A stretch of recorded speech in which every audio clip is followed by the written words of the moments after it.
Yes, what is the pleasure of Your the Honor, council, may First One? we move to strike out the responses of the witness to those questions as he's not competent and qualified to answer, especially since he is not pointing to any provision of the JC as to his opinion on whether confidential o hindi ang mga pangalan ng mga drugstores, ang mga pangalan ng mga sari-sari stores, Your Honors. I think that is beyond his competence, Your Honor, as an auditor.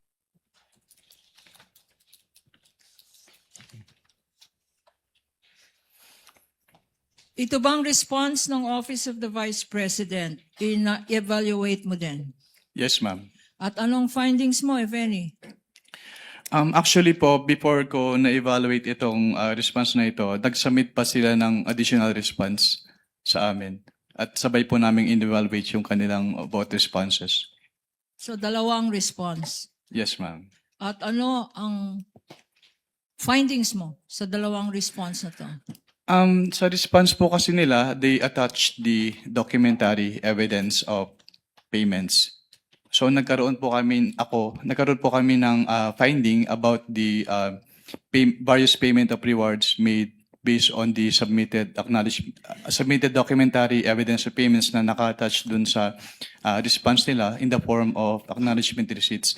So based on the acknowledgement receipts na sinamit po, nagkaroon sila ng payment of rewards in cash, in medicine, and in various goods. At lahat po nung kanilang payment of rewards ay walang naka-attach na any document supporting the success of the information gathering activity or surveillance activity on account of the information given by the informer. And also po, nagkaroon din sila ng various purchases based on the documentary evidence of payments. Meron po silang yung kanilang binili na medicines and various goods which were given as rewards. Yung kanilang binili na supplies, yung binili nila na tables and chairs and desktop printers and computers. Pero yung supporting document lang po nun ay acknowledgement receipt instead of official receipts or sales invoices. And also, with respect to the payment po ng tables and chairs and desktop printers and computers, hindi po nila in-indicate if those purchases were really intended for the confidential operations of the OVP. Sa joint circular na sinabi mong guidelines para sa liquidation report ng Office of the Vice President, bakit sinasabi mo na walang supporting documents itong tables and chairs na binili, itong desktop, itong medicines, itong supplies? Ano ang kailangan mo na supporting document? Actually, since it was ang involved po ay purchases, then those purchases should have been supported with sales invoices and official receipts instead of the acknowledgement receipts lang po.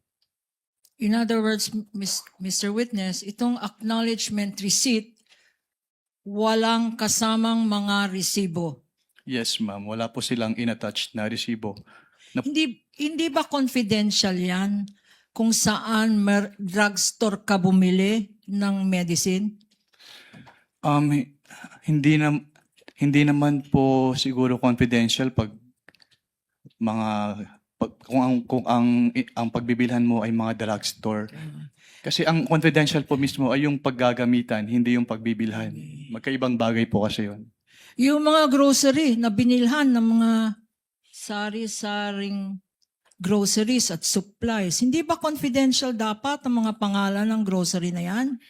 Hindi naman po kailangan maging confidential yung pangalan ng mga groceries. Katulad nga po ng sinabi ko, ang confidential ay yung paggagamitan, hindi yung pagbibilhan. At magkaibang bagay po kasi yun. Yung hardware stores na pinagbilhan ng mga tables and chairs tsaka desktop, hindi ba confidential yung mga pangalan ng mga hardware stores na yan? Hindi rin po necessarily na confidential yung pangalan ng hardwares dahil yun nga po, hindi naman confidential yung pinagbilan kundi yung paggagamitan ng kanilang pondo. Your Honor. At this juncture, Your Honor, may we With the permission of manifest? counsel for the panel of prosecutors. Yes, what is the pleasure of Your the Honor, council, may First One? we move to strike out the responses of the witness to those questions as he's not competent and qualified to answer, especially since he is not pointing to any provision of the JC as to his opinion on whether confidential o hindi ang mga pangalan ng mga drug stores, ang mga pangalan ng mga sari-sari stores, Your Honors. I think that is beyond his competence, Your Honor, as an auditor. If I may respond. Unless, Your Honor, he can point to a specific provision in the joint circular. Your Honor, Counsel please. for the panel for prosecutors, Attorney Capunan may respond before the Your chair Honor, makes a ruling. please, Your Honor. First of all, they're asked and answered. Counsel should have timely objected when being asked. 3 times he was asked. Secondly, Your Honor, I don't think it is accurate to say that this has no basis because earlier, pinaghirapan po namin pakita yung mga particular provisions ng Joint Circular 2015 para i-point out ano-ano ang mga pwedeng gamitan ng confidential funds at ano-ano ang pwedeng paggamit or bawal na paggamit ng confidential funds.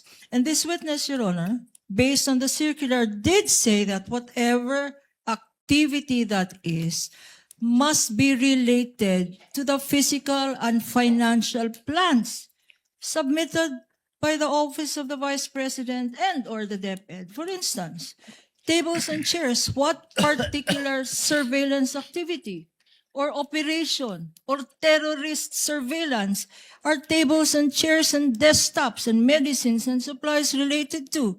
The payment of rewards, Your Honor. Again, this witness cited the particular provision of the joint circular that says the payment of reward should not stop there. It should point, Your Honor, according to the joint circular, it should point to particular documents that would show or point to that activity by which the rewards were deserved, Your Honor. So Chair it's will make a very clear ruling. in the circular, Your Honor. Chair will make a ruling. Asked and answered is correctly pointed out by counsel for the panel of prosecutors. Aside from that, the witness is competent to testify as to how he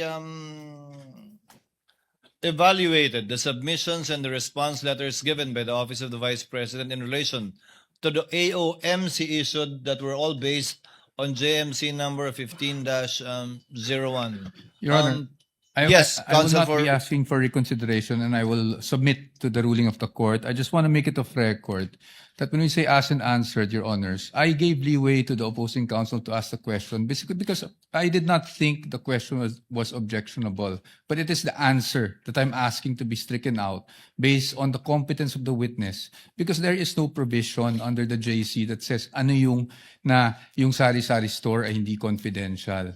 But again, Your Honor, I just wanted to put that on the record, but I will abide by the ruling of the Honorable Presiding Duly Officer, noted, Your Honor. counsel for the respondent.